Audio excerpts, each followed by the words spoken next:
What's up, y'all? It's Lady Kara's here today, and today we're going to do something a little bit different. I'm going to actually get into how to use Higgsfield AI to generate a character reference, and then also we're going to get into how to utilize that character reference so that we can make a image and then move on to changing the outfit on one of our characters.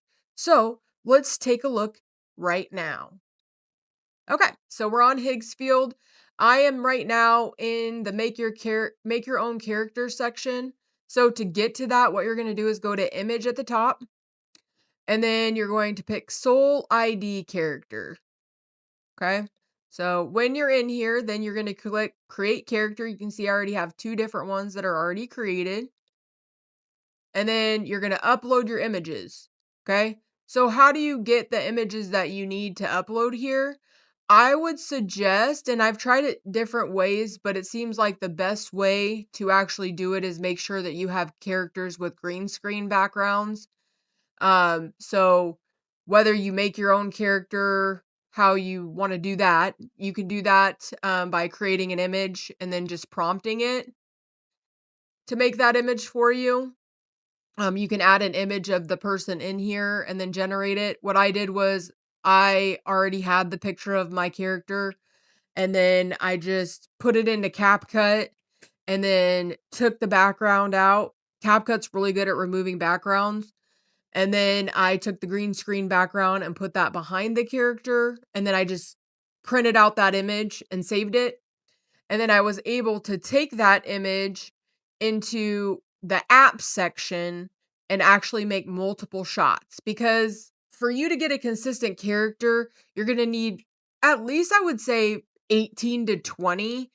It wants you to have more than that, but I found that the consistency still stays the same even if it's 18 to 20 characters. So don't let them fool you and make you use a bunch of credits. So go to apps and then go to shots. You can use angles, but I will tell you, with angles, the problem that I had was sometimes it would distort your background, or sometimes it would even go as far to like distort the person's face or change the face that's in the image if it wasn't fully visible to begin with. So just know that before you go in there and try to waste credits utilizing that.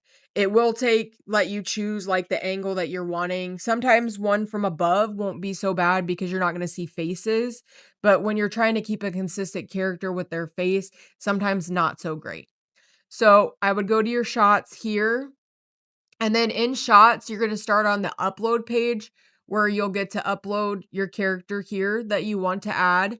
So in this case, I had my girl. So I have a girl and a guy that I'm working with. So I had my girl, and then I went to generate. It takes 4 credits to generate your grid. And then once you get your grid, you'll have different images here that you can pick from. So say you liked all of them. Don't come down here and just go to download and download the full grid, because what it will do is it's going to look like a scene from the Brady Bunch where you have all these images on one image. You don't want to do that. You're going to want to have them separated. So you're going to download the selected images and it's going to download it into a zip file. So then once you get your zip file and you pull out your images, then you can look at them closer to make sure they're exactly what you wanted. Unfortunately, you can't just like click on one of the images here and zoom in on it and see if it's what you're looking for or not. You're going to need to actually dive down in, download them. It doesn't take any extra credits for you to download, which is great. I did choose when I did this not to upscale, because I did try to upscale at one time and it looked exactly the same pretty much as the other images. So they're not really any different. So I've heard other creators say to go ahead and upscale them, and I don't agree with that because it's going to just cost you way more credits. Look, see 16 if I wanted to get all of these upscaled.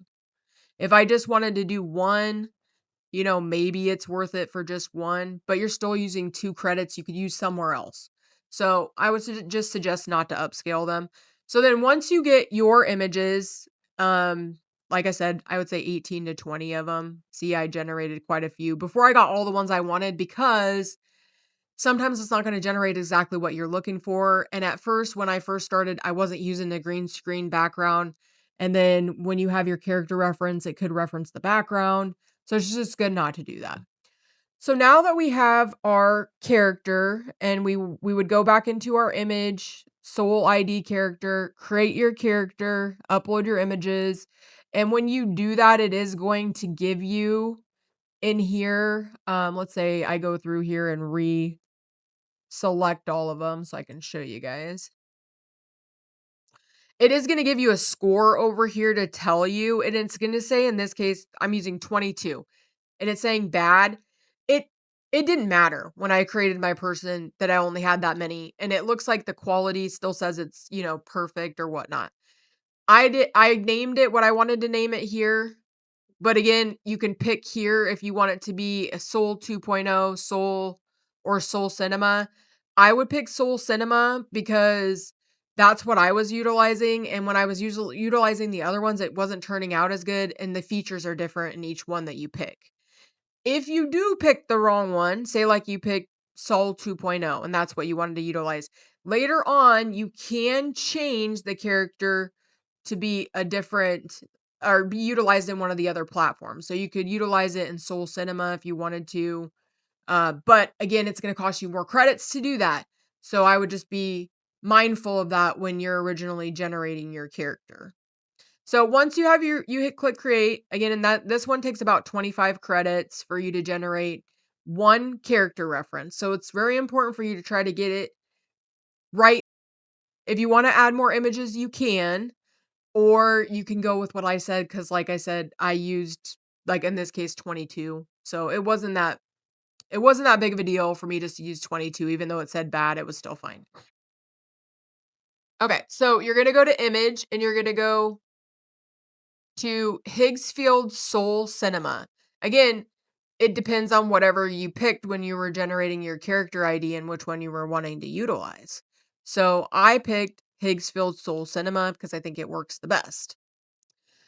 When you're in here and you're ready to generate a character, you're going to click down here and then you can pick the character that you want to reference. Again, even though I pick my character reference, I still need to pick an image that I want it to bounce off of. And I just picked my character with the face fully showing so that it would make sure that it puts the correct face in the image because I want to keep my character consistent. And then I can go in here and put in my prompt. Once I create my person, so in this case, I created them and it changed his hair and this guy has his hair now. So I had problems at first, and you can see I didn't put very much detail in there. So sometimes the detail that you put in is pretty important. And then when I came back in again, I was like, okay, I'm going to add more detail, but then I didn't put in what his suit looked like because I thought, oh, well, it's going to just pick it off of the images or the image that I upload or my character reference. But no, it's referencing more of like the face, not necessarily the total outfit because he should have black shoes. He should have a blue suit, white undershirt, and a red tie. So wasted some more credits. Then I generated it again. In this case, what I did was I in-painted. So there's an in-paint button down here and I highlighted the suit and the shoes. And then I added a character reference in there that I wanted to utilize and put in my prompt. Didn't reference like exactly what color the suit should be or anything. So again, gave me this with a totally different outfit. But my character was still consistent at that point. Then I generated it all over again. Same thing I inpainted, but this time I didn't add a picture to reference. And put in my prompt and it gave me a navy blue suit, but then it changed my character's face. So I might have had his face a little bit highlighted here. So see, I kind of had a little bit highlighted. So you got to do a pretty good job of selecting what areas you want.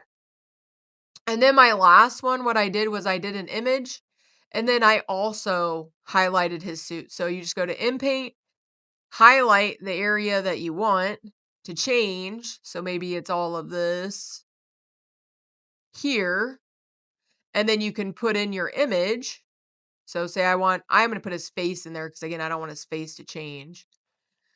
And then I would put my prompt in here and then create. And it's only about 3 credits for you to do it each time. Again, I didn't waste a bunch on this, but it did take me a while before I got it right. So hopefully this guy will help you guys out when you're trying to change out like an outfit on somebody if it didn't turn out correct, or maybe you're just trying to change something small in the scene. Just make sure you're really using detail, because if you don't, then you're going to get something random. Like if I erase this person back here and I just say this person's not there anymore, it might put something else in that person's place. So maybe you could add something like this person isn't there anymore, or erase this person, and then um add in a blank street behind, or blank street or something like that. And I noticed too, also sometimes I'll use Chat GPT to get good prompts from there and then just edit them how I want them to be. So maybe that might help you guys as well. And that's all I have for today, but we will continue on this journey again as we can learn Higgsfield together, because there's a lot of features in here, and I haven't even began to tap into all of the different options that we have, but you got images, video, audio. I haven't went through all of the apps. Like I said, I've used a couple of them so far, but so far it seems really cool. It's not too expensive when you think about if you wanted all of these different features like Nano Banana, and then you wanted to be able to utilize Cling, and you wanted to be able to utilize Sora and all those other different applications, you would be paying way more because you have to pay for each individual subscription, where Higgsfield has it all built in for you to utilize in one. So, again, there are positives and negatives to each different platform that we have. But again, so far, Higgsfield has been pretty great, especially in generating consistent characters and being able to make different angle shots for that character. And now I've also been able to change an outfit on somebody. So you tell me in the comments, what do you guys think? Have you guys been able to use this platform before? And if you have, give me some tips below if you have any for me. You guys have a great day. Bye.